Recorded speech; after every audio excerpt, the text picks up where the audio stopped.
Tea franchise பிசினஸ்ல என்னோட loss எவ்வளோ அப்படிங்கிறத இந்த பதிவுல தெளிவா பார்க்கலாம். அதுக்கு முன்னாடி நம்ம சேனல்ல tea related business, cafe business and e-commerce business இந்த மாதிரி பிசினஸ் ரிலேட்டட் கன்டென்ட் எல்லாம் புரொவைட் பண்ணிட்டு இருக்கோம். இதுவரைக்கும் நம்ம சேனல சப்ஸ்கிரைப் பண்ணல அப்படின்னா சப்ஸ்கிரைப் பண்ணிக்கோங்க. இந்த வீடியோல என்னென்ன பார்க்க போறோம் அப்படின்னா, நான் எப்படி ஒரு டீ ஃபிரான்சைஸ எவாலுவேட் பண்ணேன் அண்ட் ஒன்ஸ் நான் ஷாப் ஓப்பன் பண்ணதுக்கு அப்புறமா எனக்கு என்னென்ன ப்ராப்ளம்ஸ் ஃபேஸ் பண்ணேன், எவ்வளோ காஸ்ட் எனக்கு இன்வெஸ்ட்மென்ட் தேவைப்பட்டுச்சு, அதில எவ்வளோ நான் வந்து லாஸ் பண்ணேன் அண்ட் அதில என்னென்ன லெசன்ஸ் நான் வந்து லேர்ன் பண்ணிக்கிட்டேன். கரண்ட்டா அந்த லாஸ ரெக்கவர் பண்றதுக்கு என்னென்ன பண்ணிட்டு இருக்கேன் அப்படிங்கிற எல்லாத்தையுமே டீட்டெயில்டா எக்ஸ்ப்ளைன் பண்ணியிருக்கேன்.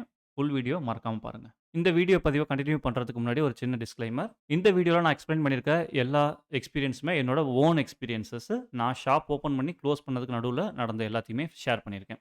எல்லா பிரான்சைஸ் ஓனருக்கும் இது வந்து அப்ளிகபிள் ஆகுமா அப்படின்னு கேட்டீங்கன்னா, நெறைய பேர் சக்சஸ்ஃபுல்லா ரன் பண்ணிட்டு தான் இருக்காங்க. அவங்களுக்கு இந்த பதிவு கிடையாது. நியூவா பிரான்சைசி ஓப்பன் பண்ணணும் அப்படின்னு ரிசர்ச் பண்ணிட்டு இருக்க மக்களுக்கு இது கண்டிப்பா பொருத்தமா இருக்கும். ஸோ நீங்க ரிசர்ச் பண்றதுக்கு முன்னாடி இந்த ஃபேக்டர்ஸ் எல்லாமே உங்களுடைய சினாரியோல அப்ளை பண்ணி பாருங்க. நான் என்னென்ன ப்ராப்ளம்லாம் ஃபேஸ் பண்ணனோ, அந்த ப்ராப்ளம் உங்களுக்கும் வரலாம் அப்படிங்கிறத அப்ளை பண்ணி பாருங்க. அதுக்காக தான் இந்த வீடியோ பதிவு வந்து நான் வெளியிடுறேன். அப்பார்ட் ஃப்ரம் தட் உங்களோட சிச்சுவேஷன் அண்ட் நீங்க ஷாப் ஓப்பன் பண்ண போற லொகேஷன் இது எல்லாத்தையும் பேஸ் பண்ணி உங்களோட சினாரியோஸ் வந்து சேஞ்ச் ஆகும். ஸோ இந்த வீடியோல நான் அனலைஸ் பண்ண மெத்தடு, நான் ஃபேஸ் பண்ண ப்ராப்ளம்ஸ், நான் லேர்ன் பண்ண லெசன்ஸ் இதெல்லாம் ஒரு ஃபேக்டரா கன்சிடர் பண்ணிட்டு நீங்க உங்களோட ஓன் அனலிட்டிக்ஸ அப்ளை பண்ணுங்க. ஃபர்ஸ்ட்டு ஒரு பிரான்சைஸ் பிராண்ட் செலக்ட் பண்றதுக்கு முன்னாடி நான் என்னென்ன திங்ஸ்லாம் கன்சிடர் பண்ணேன் அப்படிங்கிறத பார்க்கலாம். ஃபர்ஸ்ட் திங் என்னோட பட்ஜெட். ஓவரால் என்னோட பட்ஜெட் வந்து 5 லேக்ஸ். ஸோ 5 லேக்ஸையும் நான் கொண்டு போய் ஃபிரான்சைஸில குடுக்க முடியாது. அதனால ஒரு 4 லேக்குள்ள எந்த ஃபிரான்சைசி பிராண்ட் வருவாங்க அப்படிங்கிறத நான் சூஸ் பண்ணியிருந்தேன். அண்ட் நம்ம செலக்ட் பண்ற பிராண்டோட வேரியேஷன்ஸ் டீல என்னென்ன வெரைட்டீஸ் இருக்கு அண்ட் அதோட குவாலிட்டி எப்படி இருக்கு? இது எல்லாமே வந்து பார்த்தீங்கன்னா, ஆல்மோஸ்ட் ஒரு 1 மந்த் ரிசர்ச் பண்ணேன். மல்டிபிள் ஃபிரான்சைசி அவுட்லெட் போயிட்டு டீலாம் வந்து டேஸ்ட் பார்த்துட்டு, அதுக்கப்புறம் தான் டிசைட் பண்ணேன். அண்ட் அப்பார்ட் ஃப்ரம் டீ அவங்களோட மெனு ஐட்டம்ஸ் இதெல்லாம் என்னென்ன இருக்கு? வெரைட்டீஸ் இருக்கு அப்படிங்கிறதெல்லாம் ஒரு ஃபேக்டரா கன்சிடர் பண்ணியிருந்தேன். அண்ட் பிராண்டோட சப்போர்ட். இப்போ இன்கேஸ் நமக்கு ப்ராப்ளம் வருது அப்படின்னா, பிராண்ட் சப்போர்ட் எப்படி இருக்கும்? அப்படிங்கிறதையும் ஒரு 2, 3 ஃபிரான்சைசி ஓனர்ஸ்ட்ட நான் கேட்டுட்டு அதுக்கப்புறம் தான் டிசைட் பண்ணேன். And again feedback. So shop எப்படி போகுது? ஓரளவுக்கு ப்ராஃபிட் நிக்குதா? அப்படிங்கிறதையும் நான் வந்து கேட்டிருந்தேன். ஸோ இதெல்லாம் ரிசர்ச் பண்ணிட்டு தான் உள்ளயே வந்தேன். ஆல்மோஸ்ட் ஒரு 1 1/2 மந்த் இந்த ரிசர்ச்‌க்கே நான் ஸ்பெண்ட் பண்ணியிருந்தேன். அண்ட் இதெல்லாம் ரிசர்ச் பண்ணி முடிச்சதுக்கப்புறம் தான் ஃபைனலா ஒரு பிராண்ட் வந்து நான் செலக்ட் பண்ணேன். நம்ம பட்ஜெட் கீழ வராங்க. சப்போர்ட்டும் நல்லா இருக்கு. டேஸ்ட் வந்து மத்த பிராண்ட கம்பேர் பண்ணும்போது நல்லாவே இருக்கு. அண்ட் நெறைய வெரைட்டி ஆஃப் மெனூஸ் இருக்கு. ஈஸியா வந்து நம்மளால அந்த டார்கெட் வந்து அச்சீவ் பண்ணிற முடியும். ஒரு நாளைக்கு எனக்கு இவ்வளோ சேல்ஸ் டார்கெட் இருந்துச்சுன்னா, அச்சீவ் பண்றதுக்கு பாசிபிலிட்டீஸ் இருக்கு. அப்படிங்கிறத எல்லாத்தையும் கன்சிடர் பண்ணி தான் அந்த பிராண்ட வந்து நான் செலக்ட் பண்ணியிருந்தேன். நெக்ஸ்ட்டு என்னென்ன ப்ராப்ளம்ஸ் ஃபேஸ் பண்ணேன் அப்படிங்கிறத பார்க்கலாம். ஷாப் ஓப்பன் பண்ணதுக்கு அப்புறமா. இனிஷியலா நான் பண்ணியிருந்த 5 லேக் பட்ஜெட் வந்து எனக்கு பத்தல. ஏன்னா, ஃபிரான்சைஸிக்கே வந்து 3.5 லேக்ஸ் போயிடுச்சு. அண்ட் தென் அட்வான்ஸ் ஷாப்போட அட்வான்ஸ் வந்து 1 லேக். நான் என்ன நெனச்சேன்னா, ரிமைனிங் ஒரு 50,000 இருக்கு. அத வச்சு மேனேஜ் பண்ணிறலாம் அப்படின்னு நெனச்சேன். பட் ஆக்சுவலா சினாரியோ அப்படி இல்ல. என்னதான் அவங்க ஃபிரான்சைஸிலே எல்லாமே இன்க்ளூட் ஆயிரும். ஷாப் மட்டும் நீங்க புடிச்சா போதும்னு சொல்லியிருந்தாலுமே, நம்ம இனிஷியலா ஒரு சில செலவுலாம் பண்ண வேண்டியது இருந்துச்சு. இனிஷியலா ஸ்டாக்கு, அப்புறம் வந்து ஒரு சில சேரு இந்த மாரி ஃபர்னிச்சர்லாம் அவங்க தரமாட்டாங்க. ஸோ, அத பர்ச்சேஸ் பண்றது. இது எல்லாத்துக்குமே அந்த ரூ. 50,000 சரியா போயிடுச்சு. அண்ட் எக்ஸஸா நான் வந்து வெளிய இருந்து வாங்குற மாதிரி ஆயிடுச்சு. ஸோ, நான் பண்ண பட்ஜெட் வந்து ஃபர்ஸ்ட்டு பத்தல. ஏன்னா, அவங்களும் என்ட்ட டீட்டெயிலா சொல்லல. ஃபிரான்சைசி ஃபீல 3.5 லேக்ல இதெல்லாம் கவர் ஆயிரும்னு சொல்லியிருந்தாங்க. பட் நீங்க இந்த மாரி பொருட்கள்லாம் நீங்களா உங்களோட ஓன் மனில வாங்கணும் அப்படிங்கிற மாரி என்கிட்ட சொல்லல. ஸோ சொல்லியிருந்தாங்கன்னா, நான் ப்ரீவியஸாவே பிளான் பண்ணியிருந்திருப்பேன் அந்த பட்ஜெட்டுக்கு. ஸோ, ஃபர்ஸ்ட்டு எடுத்த உடனே எனக்கு வந்து பட்ஜெட் வந்து பத்தாம போயிடுச்சு. ஏன்னா, இப்ப நீங்க புதுசா ஒரு ஷாப் ஓப்பன் பண்றீங்க அப்படிங்கிற பட்சத்தில, ஒரு 6 மந்த்ஸ்‌க்கு உங்களோட கையில இருக்க அமௌண்ட்ட போடுற மாரி தான் இருக்கும். ஏன்னா, அந்த ஏரியால அந்த ஷாப் வந்து நல்லா ஃபெமிலியர் ஆயிட்டு, நெறைய கஸ்டமர் நீங்க வந்து பிக்கப் பண்ற வரைக்கும். ஸோ, அந்த 6 மாசம் ரன் பண்றதுக்கான காஸ்ட்டையும் நம்ம வந்து நம்மளோட இன்வெஸ்ட்மென்ட்ல ஃபர்ஸ்ட்டு எடுத்தோனே பிளான் பண்ணியிருக்கணும். அதுவும் நான் பண்ணல. ஸோ, அந்த பட்ஜெட் வந்து எனக்கு ப்ராப்ளமா இருந்தது. ஃபிரான்சைசி எண்ட்ல ப்ராப்ளம்னு பார்த்தீங்கன்னா, ஒரு சில எக்யூப்மென்ட்லாம் அவங்க குடுத்திருந்தது ரொம்பவே வொர்ஸ்ட்டு. ஸோ இந்த ரூ. 1,00,000 எக்யூப்மென்ட்ன்னு சொன்னது, இதுக்கெல்லாம் வந்து ரூ. 1,00,000 அப்படிங்கிற மாரி தான் எல்லாமே திட்டுனாங்க. எனக்குமே அது தெரியாது. ஏன்னா, அத வாங்குனதுக்கு அப்புறம் தான் நம்ம தெரியுது. ஏன்னா, இது நம்ம ஒரு கடைக்கு போய் பர்ச்சேஸ் பண்றோம் அப்படின்னு நம்ம செலக்ட் பண்ணி பார்த்து வாங்குவோம். பட் இது ஃபிரான்சைசி எண்ட் அப்படிங்கிறதுனால ஒரு நம்பிக்கை தான். ஏன்னா, அவங்க குடுக்கறது கொஞ்சம் குவாலிட்டியா குடுப்பாங்க அப்படி சொல்லிட்டு. பட் அந்த மாரி இல்ல. ஒரு 2 பொருள் தான் வந்து டீ பாய்லரு பிளஸ் வந்து இந்த ஃப்ரீசர் இது மட்டும் தான் நல்லா இருந்ததே தவிர, மத்த எல்லா பொருளுமே ப்ராப்ளம். வந்ததிலேயே 2 இது டிஃபெக்ட்டு. அந்த டிஃபெக்ட்ட சரி பண்ணி குடுங்கன்னு கேட்டா, நீங்க எனக்கு கொரியர் போட்டு அனுப்புங்க உங்க சார்ஜ்ல அப்டின்னாங்க. அதுக்கு கொரியர் சார்ஜே அரவுண்ட் 2000 கிட்ட வந்துச்சு. ஸோ அதனால அத அப்படியே விட்டாச்சு. அது யூஸ் பண்ணலனாலும் பரவால்ல. அது அவ்வளோக்கெல்லாம் ஒர்த் இல்ல அப்படின்னு சொல்லிட்டு. ஸோ இந்த மாரி எக்யூப்மென்ட்டோட குவாலிட்டி வந்து ரொம்பவே வொர்ஸ்ட்டா இருந்துச்சு. ஸோ இந்த பர்ட்டிகுலர் ஃபிரான்சைஸ்ல தானா அப்படிங்கிறது எனக்கு தெரியல. நீங்க ஏதாவது ஃபிரான்சைசி எடுத்திருந்து இதே ப்ராப்ளம் ஃபேஸ் பண்ணா கமெண்ட்ல சொல்லுங்க. Next man power issues. First நான் 2 பேர செலக்ட் பண்ணி போயிருந்தேன். அதுல ஒருத்தவங்க வந்து 1 வீக்லயே கெளம்பிட்டாங்க. சொல்லாம நின்னுட்டாங்க. அந்த மேன் பவர ரீப்ளேஸ் பண்றதுக்கு எனக்கு அந்த காஸ்ட்ல ஆள் கெடைக்கல. அத விட எக்ஸஸா அமௌண்ட் குடுத்து மேன் பவர் வந்து ஹையர் பண்ற மாரி இருந்துச்சு. அதுலயும் எனக்கு காஸ்ட் வந்து இன்கிரீஸ் ஆயிடுச்சு. அண்ட் அவங்களுமே நம்மளும் புதுசு, அவங்களும் புதுசு இல்லையா? அதனால அந்த ஜாப்ல ஜாயின் பண்ணவங்கள அங்க செட் பண்ணி வைக்கிறதுக்கே எனக்கு 2 மாசம் ஆயிடுச்சு. அதுவரைக்கும் என்னோட ஓன் எஃபோர்ட் தான் போடுற மாரி இருந்தது. இதுதான் முக்கியமான பாயிண்ட்டு. பிராண்டோட சப்போர்ட்டு ரொம்பவே வொர்ஸ்ட்டு. ஏன்னா, இப்ப நம்ம புதுசா ஒரு ஷாப் ஓப்பன் பண்றோம். ரூ. 3,00,000 பே பண்ணியிருக்கோம். அவங்க ஒரு கர்ட்டஸிக்காவது வீக்லி 1 டைமோ, இல்ல 2 நாளைக்கு 1 டைமோ இனிஷியலா ஸ்டார்ட்டிங் ஸ்டேஜ்ல நான் எப்பவுமே கேட்கணும்னு சொல்லல. கால் பண்ணி எப்படி போகுது? ஏதாவது ப்ராப்ளம் இருக்கா? அந்த மாரி கேட்கணும் இல்லையா? அந்த மாரிலாம் எதுவுமே பண்ணல. ஜஸ்ட் லைக் தட் ஓப்பன் பண்ணிட்டு விட்டுட்டாங்க. நான் அது கூட பெருசா எடுத்துக்கல. ஏன்னா ஓட ஆரம்பிச்சுருச்சு அப்படின்னு சொல்லிட்டு. பட் அதுக்கப்புறமா என்ன ப்ராப்ளம், என்னென்ன ப்ராப்ளம்ஸ் ஃபேஸ் பண்ணிட்டு இருக்கீங்க? அந்த மாரிலாம் எதுவுமே எனக்கு வந்து சப்போர்ட் பண்ணல. ஒரு 4 மந்த்ஸ் தான் நான் ஓப்பன் பண்ணி வச்சிருந்தேன். அதுக்கப்புறம் குளோஸ் பண்ணிட்டேன். அதுக்கப்புறமும் கால் பண்ணி கேட்கல. "ஏன் நீங்க வந்து டீ பவுடர், காஃபி பவுடர்லாம் ஆர்டர் பண்ண மாட்டேங்கிறீங்க? ஏதாவது ப்ராப்ளமா? குளோஸ் பண்ணிட்டீங்களா?" அப்படி கூட எதுவுமே கேட்கல. இப்போ வரைக்கும் ஆல்மோஸ்ட் 1 இயர் ஆயிடுச்சு. 1 இயர்ல இதுவரைக்கும் ஒரு ஃபோன் கால் பிரான்சைசி எண்ட்லருந்து வரவே இல்ல. பிராண்டோட சப்போர்ட் என்னைய பொறுத்தவரைக்கும் 0 அப்படின்னு தான் நான் சொல்லுவேன். இந்த ஃபெயிலியர்ல ஒரு முக்கியமான காரணமும் வந்து பார்த்தீங்கன்னா, அவங்களையும் சொல்லலாம். ஏன் அப்படின்னா, எனக்கு அந்த இடத்துல அந்த பிரான்சைசி டைப் ஆஃப் அவுட்லெட் வந்து சூட் ஆகல. ஓகே. அவங்க என்ன சொல்லியிருந்தாங்கன்னா, இனிஷியலா நெறைய இந்த சோசியல் மீடியாலாம் ஆட் குடுப்பாங்க இல்லையா? அந்த மாரி புரமோஷன் பண்ணும்போது ஆக்சுவலா அதெல்லாம் எல்லாமே புரமோஷன் தான். நீங்க நெறைய இடத்துல பார்க்குறீங்கல்ல, இந்த பிரான்சைசி வச்சா மாசத்துலருந்தே இவ்வளோ ப்ராஃபிட் அப்படின்லாம் அது எல்லாமே புரமோஷன் தான். அந்த யூடியூபர்ஸும் புரமோட் பண்ணி விட்டுர்றாங்க. அதுல அவங்க சொன்னது என்ன அப்படின்னா, நாங்க வந்து அனலைஸ் பண்ணுவோம். நீங்க ஷாப் வைக்க போற லொகேஷன வந்து பார்த்துட்டு, கிரவுடெல்லாம் எப்படி இருக்கு? எப்படி போகுது? ஒரு 2 நாள் அனலைஸ் பண்ணி தான் நான் உங்களுக்கு வந்து அப்ரூவலே குடுப்போம் அப்டின்லாம் சொல்லுவாங்க. அதெல்லாம் எதுவுமே கிடையாது. அட்லீஸ்ட் ஷாப்ப ஓப்பன் பண்ணி முடிச்சதுக்கு அப்புறமாவது அவங்க வந்து கால் பண்ணி கேட்கலாம். ஏன்னா, நம்மள நம்பி தான் ஃபிரான்சைசி எடுத்திருக்காங்க. நம்ம தான் வந்து அவங்களுக்கு இனிஷியலா சப்போர்ட் பண்ணணும். அப்டின்னு சொல்ட்டு அவங்களுக்கு ஒரு கன்சர்ன் இருக்கணும். இல்ல. ஏன்னா எல்லாருமே சென்னையில ஷாப் ஓப்பன் பண்ண மாட்டாங்க. நீங்க என்டயர் தமிழ்நாடுக்கு சேர்த்து தான் விளம்பரம் பண்றீங்க. எல்லா டிஸ்ட்ரிக்ட்லயும் வந்து ஷாப் ஓப்பன் பண்றதுக்கு என்குயரீஸ் வரதான் செய்யும். உங்களால சப்போர்ட் பண்ண முடியல. நீங்க சென்னையில தான் சப்போர்ட் பண்ணுவீங்க அப்டின்னா, அதர் டிஸ்ட்ரிக்ட் எடுக்கக்கூடாது. அப்படி எடுத்துட்டீங்கன்னா, சப்போர்ட் பண்ணணும் ப்ராப்பரா. அந்த சப்போர்ட் வந்து என்னைய பொறுத்தவரைக்கும் இங்க இல்ல. ஏன்னா, நான் வந்து சென்னையில இல்லாம வேற லொகேஷன்ல ஓப்பன் பண்ணாதனாலயா அப்படிங்கிறது எனக்கு தெரியல. பட் பிராண்ட் சப்போர்ட் என்னைய பொறுத்தவரைக்கும் வொர்ஸ்ட். 0 சப்போர்ட். நீங்களே ஒரு பிரான்சைஸ் ஓப்பன் பண்ண போறீங்க அப்படின்னா, இப்ப நீங்க பார்த்தீங்க இல்லையா, இந்த மாரி ப்ராப்ளம்லாம் வந்தா எப்படி நீங்க சப்போர்ட் பண்ணுவீங்க அப்படிங்கிற கேள்விய அவங்க கிட்ட கேளுங்க. கேட்டுட்டு அவங்களோட ரெஸ்பான்ஸ் எப்படி இருக்கு அப்படிங்கிறத பாருங்க. இப்ப இனிஷியலா சொல்லுவாங்க, நான் இது பண்ணுவேன், அது பண்ணுவேன் அப்படின்னு சொல்லிட்டு ஸ்டாண்டர்டா அந்த YouTube ப்ரமோஷன்ல சொல்ற மாரியே உங்ககிட்டயும் சொல்லுவாங்க. அத நம்பிறாதீங்க. நீங்க செக் பண்ணுங்க. ஒரு 10 அவுட்லெட்டுக்கு போங்க. ஏன்னா நீங்க பெரிய அமௌண்ட் இன்வெஸ்ட் பண்ண போறீங்க. போறதுல தப்பு இல்ல. வேற வேற லொகேஷன்ல 10 அவுட்லெட் போங்க. அவங்க அந்த ஓனர்ஸ் கிட்ட பேசுங்க. நான் இந்த மாரி சொல்லியே ஓப்பன் பண்ணுங்க. ஏன்னா ஒரு சில பேரு ஓப்பன் பண்ணிட்டு யோசிச்சுட்டு இருப்பாங்க. என்னடா இப்படி இருக்கே அப்படின்னு சொல்லிட்டு. இந்த மாரி நான் ஓப்பன் பண்ண போறேன். ஏதாவது ப்ராப்ளம் இருக்கா? அப்படின்னு சொல்லிட்டு அவங்க கிட்டயே அந்த பிரான்சைசி ஓனர்ஸ் கிட்டயே பேசுங்க. அப்படி பேசினாலே உங்களுக்கு ஓரளவுக்கு கிளாரிஃபிகேஷன் வரும். ஒரு 5ல 2 பேரு நல்லா இல்ல அப்படின்னு சொன்னாலும், அது என்னென்ன ஃபேக்டர் அப்படிங்கிறத நீங்க கன்சிடர் பண்ணிக்கலாம். எனக்கு பெர்சனலா அந்த இடத்துல இருந்த ப்ராப்ளம் என்னன்னா, எலக்ட்ரிசிட்டி. இப்ப நம்ம வைக்க போற பிரான்சைசி டைப் எல்லாமே எலக்ட்ரிசிட்டில தான் ரன் ஆகும். நான் பர்ட்டிகுலரா எடுத்த ஷாப் வந்து பார்த்தீங்கன்னா, பில்டிங் கன்ஸ்ட்ரக்ஷன் கரண்ட்ல வந்து இருந்திருக்கு. அது எனக்கு தெரியல. ஃபர்ஸ்ட் நான் அத வந்து பார்க்கல. மிஸ் பண்ணிட்டோம். எனக்கு ஒரு டைம் எலக்ட்ரிசிட்டி வந்து பார்த்தீங்கன்னா, 2 மாசத்துக்கு ஒருக்க பே பண்ணுவோம் இல்லையா? அது வந்து பார்த்தீங்கன்னா, ரூ. 14,000 ஒரு மாசத்துக்கு ரூ. 7,000 கணக்குல வந்துச்சு. அதுதான் எனக்கு மேஜர் அடியே. அவ்வளோ காஸ்ட் வந்து என்னால எலக்ட்ரிசிட்டிக்கு பே பண்ண முடியல. அதுக்கு நான் வந்து ட்ரெடிஷனலா ஒரு பாய்லர் வச்சு, ஒரு மாஸ்டர் வச்சே கொண்டு போயிருக்கலாம். அவருக்கு சம்பளம் கூட அவ்வளோ ஆயிருக்காது போல இருக்கு. ஓகே. எல்லாத்தையும் கன்சிடர் பண்ணோம் அப்டின்னா. எலக்ட்ரிசிட்டிய வந்து கன்சிடர் பண்ணிக்கோங்க. நீங்க ஒரு ஷாப் பிடிக்க போறீங்க அப்டின்னா, அந்த இடத்துல கரண்ட் வந்து நார்மல் கரண்ட் தான் இருக்கா? ஷாப் கரண்ட் இருந்தா கூட ஓகே. கன்ஸ்ட்ரக்ஷன் கரண்ட்லாம் இருந்துச்சுன்னா, ரொம்ப வொர்ஸ்ட். ஏன்னா, அந்த அமௌண்ட் வந்து உங்களால பே பண்ண முடியாது. இது எல்லாம் தான் எனக்கு நடந்த ப்ராப்ளம்ஸ். ஓவராலா என்னோட லாஸ இங்க சொல்லியிருக்கேன். First franchise cost. அது வந்து 3.5 லேக்ஸ். டோட்டலா வந்து பார்த்தீங்கன்னா, லாஸ் தான். என்னதான் எக்யூப்மென்ட் எல்லாம் என்கிட்ட இருந்தாலும், அந்த எக்யூப்மென்ட்டோட குவாலிட்டிக்கு ஒரு 18,000க்கு சேல் பண்ணேன்னு நெனைக்கிறேன். ஓவராலாவே அவ்வளவுக்கு தான் போச்சு. ஃபிரான்சைசி ஃபீ அது அவங்க தான் வச்சிருப்பாங்க. தரமாட்டாங்க திருப்பி. அண்ட் இன்டீரியருக்கு பெயிண்ட் அடிச்சது, அந்த டெஸ்க் போட்டதெல்லாம் இருக்கும் இல்லையா? அதுவும் வந்து வேஸ்ட்டு தான். ஓவராலாவே எனக்கு அந்த 3.5 லேக்ஸும் லாஸ் தான். அண்ட் அதுக்கு ஒரு ட்ரெய்னர் வருவார் இல்லையா? அவருக்கு தங்குனதுக்கு எல்லாம் நம்ம தான் குடுக்கணும். ஓகே. இதெல்லாம் கேட்டுக்கோங்க ஃபிரான்சைசில. என்ன சொல்லிருவாங்கன்னா, பிளைண்டா வெறும் ஃபிரான்சைசி ஃபீ அண்ட் ஒரு ஒரு ஷாப் இது மட்டும் இருந்தா போதும். எல்லா செலவையும் நாங்களே பார்த்துருவோம் அப்படின்னு சொல்லுவாங்க. ட்ரெய்னர் வந்தா கூட நம்மகிட்ட தான் வந்து ரூம் போட சொல்லுவாங்க. இது எனக்கு பெர்சனலா நடந்துச்சு. மத்த ஃபிரான்சைசில எப்படின்னு தெரியல. எனிவே நான் ஒவ்வொரு ஃபிரான்சைசியும் இதுக்கப்புறம் கால் பண்ணி எப்படி அப்படிங்கிறத எக்ஸ்ப்ளைன் பண்ணி உங்களுக்கு டீட்டெயில்டா ஒரு வீடியோ வந்து தனித்தனியா போடுறேன். அண்ட் சேர்ஸு, ஒரு சில எக்யூப்மென்ட்ஸு, அடிஷனல் கிளாஸஸ் அப்புறம் எஃப்எஸ்எஸ்ஐ போடணும். இது எல்லாமே வந்து நான் ரிஜிஸ்டர் பண்றதுக்கு அடிஷனலா எனக்கு ஒரு 13,000 ஆச்சு. அண்ட் இந்த எஃப்எஸ்எஸ்ஐ கூட அந்த டீம் சொல்லல. அதுதான் அங்க வந்து எனக்கு ரொம்பவே வருத்தமா இருந்தது. இப்போ அங்க சுத்தி இருக்கிறவங்கலாம் சொல்றாங்க, இப்ப நீங்க ஒரு கடை வைக்கிறீங்க அப்படின்னா, டெஃபினட்டா இந்த லொகேஷனுக்கு ஒரு எஃப்எஸ்எஸ்ஐ ரிஜிஸ்டர் பண்ணி போடணும் அப்படின்னு சொல்லிட்டு. நான் வந்து இப்ப தான் ஃபர்ஸ்ட் டைம் ஓப்பன் பண்றேன். எனக்கு இத பத்தி எதுவுமே தெரியாது. ஆக்சுவலா அந்த பிராண்ட்ல பிரான்சைஸ்ல என்ன சொல்லியிருக்கணும், நீங்க ஒரு எஃப்எஸ்எஸ்ஐ ஃபர்ஸ்ட்டு எடுத்த உடனே போட்டுருங்க அப்படின்னு சொல்லியிருக்கணும் இல்லையா?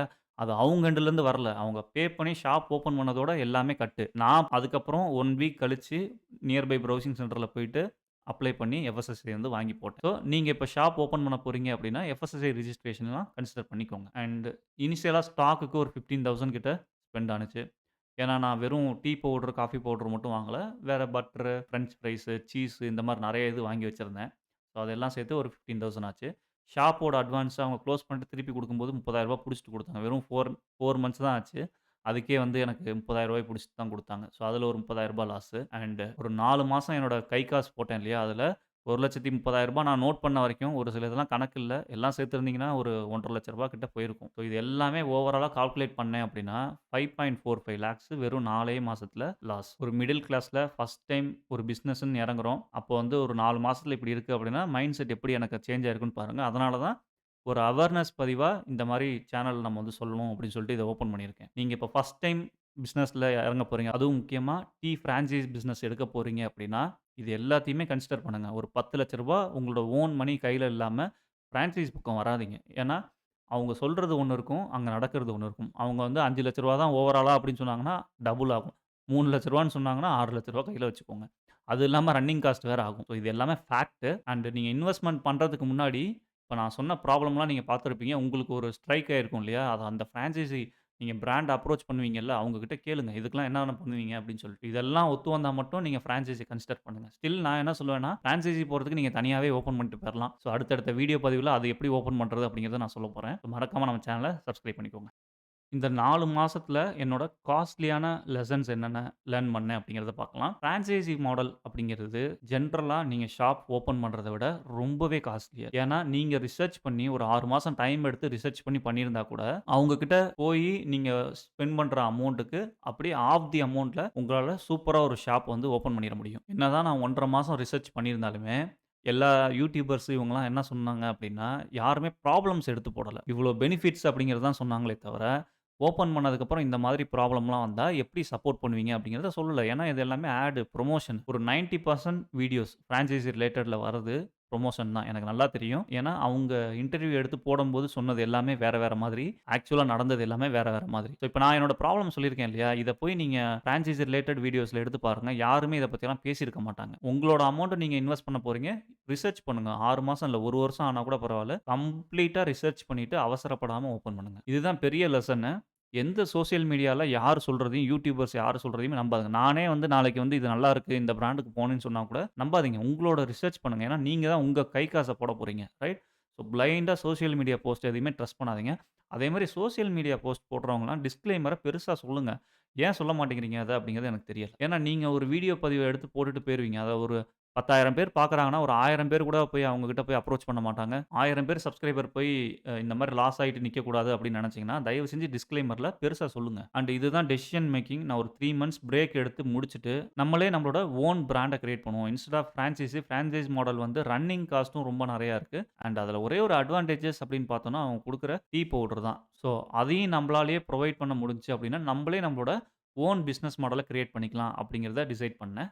அண்ட் ரொம்பவே இம்பார்ட்டன்டான ஒரு லெசன் என்னன்னா, 100% யாருமே உங்க கைய பிடிச்சுலாம் கூட்டு போமாட்டாங்க. நீங்க உங்களோட அமௌண்ட்ட இன்வெஸ்ட் பண்றீங்க. நீங்க அத வந்து ரிட்டர்ன் எடுக்கணும் அப்டின்னா, உங்களோட எஃபோர்ட் தான் 100% இருக்கணும். மத்தவங்கலாம் ஒரு ஒரு 1 ஆர் 2% சப்போர்ட் பண்ணாலே பெரிய விஷயம். ஸோ நீங்க உங்களோட பிசினஸ்ல இறங்கறதுக்கு முன்னாடி, அதுல நீங்க வந்து எந்த அளவுக்கு கான்ஃபிடென்ட்டா இருக்கீங்க. இப்ப லெட்ஸ் சே நான் வந்து டீ பிரான்சைஸ் எடுக்க போறேன் அப்டின்னு நெனச்சீங்கன்னா, நீங்க டீ பிரிப்பேர் பண்றதுலருந்து, அதுல இருக்கக்கூடிய மெனு ஐட்டம் பிரிப்பேர் பண்ற வரைக்கும், ஃபர்ஸ்ட்டு நீங்களே ஓனா ட்ரெய்னிங் எடுத்துக்கோங்க. நீங்களே பிரிப்பேர் பண்ணி பாருங்க. வீணா போனாலும் பரவால்ல. ரூ. 10,000 இதுக்காக நீங்க செலவு பண்ணாலும் பரவால்ல.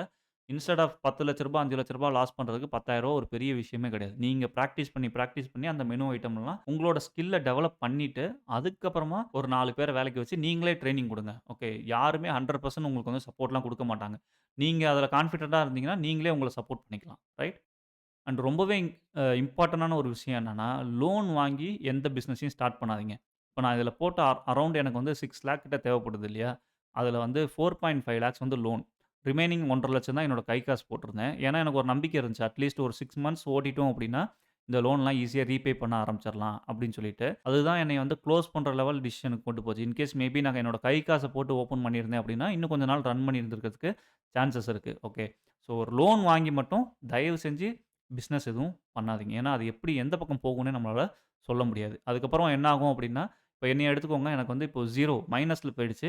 நான் அகைன் ரீபில்ட் பண்ணணும். இப்ப நான் மறுபடியும் இப்ப நானே என்னோட ஓன் ஷாப் ஓப்பன் பண்ணணும்னு நெனச்சா கூட, இந்த லோன்ல ஒரு 3/4வாசிய நான் பே பண்ணி முடிச்சதுக்கு அப்புறம் தான் என்னால அடுத்த ஸ்டெப் எடுத்து வைக்க முடியும். ரைட்? ஸோ இந்த மாரி உங்களோட ஹார்ட் ஏர்னிங் மனி ஏன்னா மணி வந்து ஒரு ரூ. 1,00,000 சம்பாதிக்கிறதுங்கிறது எவ்வளோ பெரிய விஷயம் அப்படிங்கிறது உங்களுக்கு தெரியும். ரைட்? ஸோ அத வேஸ்ட் பண்ணிறாதீங்க. லோன் வாங்கி தயவு செஞ்சு எந்த பிசினஸும் பண்ணாதீங்க. ஸோ இது எல்லாம் தான் நான் லேர்ன் பண்ண லெசன்ஸு.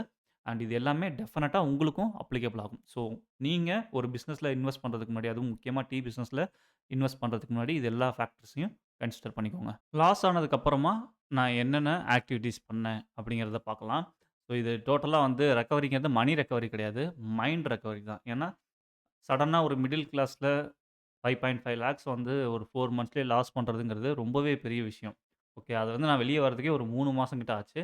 அண்ட் 3 மாசம் கழிச்சு அதுக்கப்புறம் நான் காமா யோசிச்சேன். என்ன பண்ணலாம் அப்படின்னு சொல்லிட்டு. ஸோ டோட்டலாவே இந்த franchisee kind of business model வந்து நமக்கு சூட் ஆகல. ஐ திங்க் நான் நெறைய ஷாப் வந்து ஓப்பன் பண்ணி குளோஸ் பண்றத பார்த்துருக்கேன்.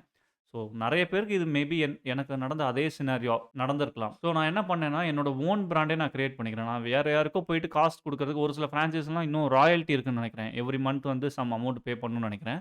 ஸோ அதெல்லாம் வந்து பார்த்தீங்கன்னா, என்னைய பொறுத்தவரைக்கும் ரொம்பவே தப்பு.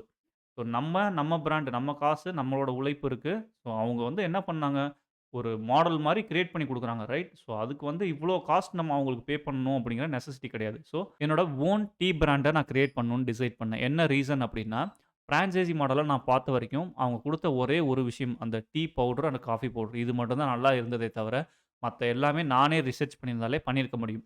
ஸோ அதனால நெறைய டீ மேனுஃபேக்சரர்ஸ் கிட்ட கம்யூனிகேட் பண்ணி, அவங்களோட சாம்பிள்ஸ்லாம் வாங்கி டெஸ்ட் பண்ண ஆரம்பிச்சேன். ஸோ, இப்ப நான் ஆல்ரெடி எனக்கு ஒரு எக்ஸ்பீரியன்ஸ் இருக்கு. அவங்க கிட்ட ஒரு கிரேட் ஆஃப் டீ லீவ்ஸ் வந்து நான் யூஸ் பண்ணியிருக்கேன். அது வந்து நல்லா இருக்கு. ஸோ, அதே காஸ்ட்ல நம்மளால எப்படி இன்னும் பெட்டர் குவாலிட்டி இல்ல அதே குவாலிட்டியாவது குடுக்க முடியுமா? அப்படிங்கிறத நெறைய சாம்பிள்ஸ் வாங்கி ஸ்டில் நான் வந்து டெஸ்ட் பண்ணிட்டு தான் இருக்கேன். ஒன்ஸ் அது ஃபைனலைஸ் ஆயிடுச்சு அப்படின்னா, என்னோட பிராண்ட் வந்து ஓன் டீ ஷாப் வந்து நான் வந்து ஸ்டார்ட் பண்ணிக்கலாம். ரைட்? ஸோ அந்த முடிவுக்கு வந்து நான் வந்தேன். ஏன்னா ஏன்னா பிரான்சைசி மாடல்ல இந்த டீ லீவ்ஸ தவிர, மத்தபடி அவங்க குடுக்குற சப்போர்ட் இது எல்லாமே வந்து பார்த்தீங்கன்னா, அவங்களுக்கு நம்ம எக்ஸஸா நம்ம பணத்த வாலண்டியரா குடுக்குற மாதிரி தான். ஸோ அது எல்லாத்தையும் நானே ரிசர்ச் பண்ணாலே என்னால பண்ணிக்க முடியும். And I have the experience. So இதுக்கு முன்னாடி அவங்க எப்படி எனக்கு வந்து சப்போர்ட் பண்ணாங்க அப்படிங்கிற எக்ஸ்பீரியன்ஸும் எனக்கு இருக்கு.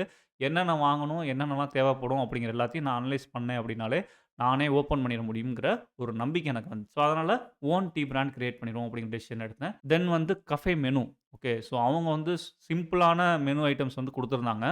பட் நான் என்ன பண்ணேன் அப்படின்னா, ஸோ ஒரு விஷயத்துல நம்ம இறங்க போறோம் அப்படிங்கிற பட்சத்தில அதோட ஆழத்த தெரியாம நம்ம வந்து கால வைக்க முடியாது. ரைட்? ஸோ ஆல்ரெடி அப்படி வச்சு தான் நமக்கு இந்த மாரி ப்ராப்ளம் வந்திருக்கு அப்படின்னு சொல்லிட்டு, cafe related menu items let's say sandwich, burger and bread omelette இந்த மாரி நெறைய வெரைட்டீஸ் இருக்குங்க. ஒவ்வொன்னுக்கும் தனித்தனியா கிளாஸ் போக ஆரம்பிச்சேன். ஸ்டில் எனக்கு வந்து மணி வேஸ்ட் தான். பட் இன்ஸ்டெட் ஆஃப் வேற யாரோ எனக்கு வந்து சிம்பிளா சொல்லிக் குடுத்துட்டு ஒரு லட்சக்கணக்கில வாங்கிட்டு போறதுக்கு, நான் ஒரு கிளாஸ் ஒரு ட்ரெய்னர்ட்ட போயிட்டு கிளாஸ் அட்டெண்ட் பண்ணிட்டு, அத நானே வந்து என்னோட ஓன் மெனுவ வந்து கிரியேட் பண்ண ஆரம்பிச்சிரலாம். அதில வேரியேஷன்ஸ் கொண்டு வரலாம் அப்படின்னு சொல்லிட்டு டிசைட் பண்ணிட்டு, அந்த கிளாஸஸ் போயிட்டு, அத பேஸ் பண்ணி நான் என்ன பண்ணிட்டு இருக்கேன் அப்படின்னா, இப்போ எஸ்ஓபிஸ் கிரியேட் பண்ணிட்டு இருக்கேன். ஏன்னா என்னோட கஃபேல நான் வந்து மெனு செலக்ட் பண்ணிக்கலாம். பிரான்சைசி மாடல பொறுத்தவரைக்கும் அவங்க சொல்றது தான் வைக்க முடியும். நமக்கு அப்படி கிடையாது. நம்மளோட ஓன் பிராண்ட் அப்படிங்கிற பட்சத்தில என்ன வேணாலும் ஆட் பண்ணிக்கலாம். ஸோ அதுக்கு நான் எவ்வளோ பேர் வேலைக்கு வந்தாலும், அவங்க ஈஸியா அண்டர்ஸ்டாண்ட் பண்ணணும் அப்படிங்கிறதுக்கு ஒரு எஸ்ஓபி மாரி கிரியேட் பண்ணிருவோம். அப்படின்னு சொல்லிட்டு அத எக்ஸ்ப்ளோர் பண்ணி கிரியேட் பண்ணிட்டு இருக்கேன். அண்ட் இந்த ஆக்டிவிட்டி எல்லாமே பாஸ்ட் 9 ஆல்மோஸ்ட் நான் வந்து ஷாப் குளோஸ் பண்ணி 1 இயர் ஆயிடுச்சு. ஒரு 3 மந்த்ஸ் பிரேக் விட்டு இப்போ கரெக்ட்டா ஒரு 9 மந்த்ஸா ஸ்டில் வந்து cafe menu, tea samples, coffee powder samples இது எல்லாமே வொர்க் அவுட் பண்ணிட்டு இருக்கேன். இன்னும் எதுவுமே ஃபைனலைஸ் ஆகல. ஒன்ஸ் ஃபைனலைஸ் ஆயிடுச்சு அப்படின்னா, அத பேஸ் பண்ணி நான் வந்து என்னோட ஓன் பிராண்ட வந்து கிரியேட் பண்ண ஆரம்பிச்சுருவேன். அண்ட் 4த் பாயிண்ட் என்ன அப்படின்னா, முக்கியமான பாயிண்ட் இந்த மாரி டீ ரிலேட்டட் பிசினஸ்ல யாரெல்லாம் இறங்கணும்னு நினைக்கிறாங்களோ, tea business obviously good business. Okay. So அத விட நல்ல ஒரு பிசினஸ் வந்து எதுவுமே கிடையாது. பட் அத எப்படி நம்ம ரன் பண்றோம் அப்படிங்கிறத பொறுத்து தான் அது வந்து ப்ராஃபிட்ல முடியுமா? இல்ல லாஸ்ல முடியுமா? அப்படிங்கிறது இருக்கு. ஸோ இந்த புரிதல் வந்து நெறைய பேர் வந்து சொல்லுவாங்களா? அப்படிங்கிறது தெரியல. ஏன்னா நானே வந்து நெறைய ரிசர்ச் பண்ணேன். நெறைய வீடியோஸ் பார்த்தேன். எல்லாத்துலயுமே அதில இருக்கக்கூடிய அட்வான்டேஜஸ் மட்டும் தான் சொல்றாங்களே தவிர, டிஸ்அட்வான்டேஜஸ் இதெல்லாம் இவ்ளோ ப்ராப்ளம்ஸ் இருக்கு. இதெல்லாம் நீங்க இப்படி ஓவர் கம் பண்ணணுன்ட்டு யாருமே சொல்ல மாட்டேங்கிறாங்க. ஸோ நாமளே ஒரு ஃப்ரீ கன்சல்டன்சி மாரி ஓப்பன் பண்ணுவோம். யாருக்கெல்லாம் வந்து டீ பிசினஸ் ஓப்பன் பண்ண போறாங்களோ, அவங்க கிட்ட அவங்களோட பட்ஜெட் எவ்வளோ? எந்த இடத்துல ஓப்பன் பண்ண போறீங்க? அண்ட் என்னென்ன மெனு ஐட்டம் வைக்க போறீங்க? அப்படிங்கிற எல்லாத்தையும் கேட்டுட்டு, என்னோட எக்ஸ்பீரியன்ஸ பேஸ் பண்ணி அவங்களுக்கு ஒரு சொல்யூஷன் மாரி கன்சல்டன்சி மாரி புரொவைட் பண்ணலாம். அப்படின்னு சொல்லிட்டு டிசைட் பண்ணியிருக்கேன். அண்ட் இதில நெறைய பேரு என்னன்னா, ஃபிரான்சைஸில போய் விழுறதுக்கு காரணமே என்ன அப்படின்னு பார்த்தீங்கன்னா, இந்த ஒரு அட்வைசரிக்கு வந்து யாருமே இருக்க மாட்டாங்க. ஸோ ஃபிரான்சைசி போனா அவங்களே எல்லாம் பார்த்துக்குவாங்க அப்படிங்கிற ஒரு தாட் ப்ராசஸ் தான் அவங்க கிட்ட போய் விழுவாங்க. அட்லீஸ்ட் நம்மளால ஒரு 100 பேருக்கு கன்சல்டன்சி புரொவைட் பண்ண முடிஞ்சா கூட, அவங்க மனி வேஸ்ட் பண்ணாம அவங்களே ஓனா ஷாப் ஓப்பன் பண்ணிக்குவாங்க இல்லையா? ஸோ அதுதான் இதோட அப்ஜெக்டிவ். அண்ட் அடுத்த ஸ்டெப் என்னன்னா, ஒன்ஸ் நான் வந்து ஓரளவுக்கு மனி ரிலேட்டட்ல ரெக்கவரி ஆயிட்டேன் அப்படிங்கிற பட்சத்தில, நான் டெஸ்ட் பண்ண எல்லா மெனு ஐட்டம்ஸையும் பேஸ் பண்ணி, நானே என்னோட ஓன் பிராண்ட் டீ ஷாப்ப வந்து ஓப்பன் பண்ணணும். ஸோ இதுக்கு தான் நான் இப்போ வந்து கரண்ட்டா ஒர்க் அவுட் பண்ணிட்டு இருக்கேன். உங்களுக்கு இந்த மாரி டீ ஷாப் ரிலேட்டட்ல கன்சல்டன்சி வேணும் அப்படின்னா, என்னோட வாட்ஸ்அப் நம்பர் இங்க குடுத்துருக்கேன். அண்ட் ஃபோன் பண்ணீங்கன்னா எடுக்கிறது கஷ்டம். ஏன்னா நான் ஆஃபீஸ் ஹவர்ஸ்ல ஒர்க் பண்ணிட்டு இருப்பேன். ஸோ ஃபோன் பிக் பண்றது கஷ்டம். வாட்ஸ்அப்ல எனக்கு மெசேஜ் பண்ணுங்க. வீக்கெண்ட்ஸ்ல கூட நம்ம வந்து ஒரு கால்ல கனெக்ட் பண்ணி, உங்களோட பிசினஸ் பிளான் என்ன? அப்படிங்கிறது எல்லாத்தையும் டிசைட் பண்ணிட்டு, கன்சல்டன்சி மாரி எனக்கு தெரிஞ்சத நான் வந்து சொல்றேன். ஓகே. ஸோ என்கிட்ட என்ன எக்ஸ்பீரியன்ஸ் இருக்கோ, அத உங்களுக்கு ஷேர் பண்றேன். ஸோ ஸ்மார்ட்டா இன்வெஸ்ட் பண்ணுங்க. யார்கிட்டயும் மனிய வந்து வேஸ்ட் பண்ணிறாதீங்க. உங்களோட மனி நீங்க தான் வந்து ஓனர்ஷிப் எடுத்துக்கணும். Right? Tea shop related business model ideas உங்களுக்கு வேணும் அப்படின்னா, நம்ம சேனல மறக்காம சப்ஸ்கிரைப் பண்ணிக்கோங்க. Thank you all. பை.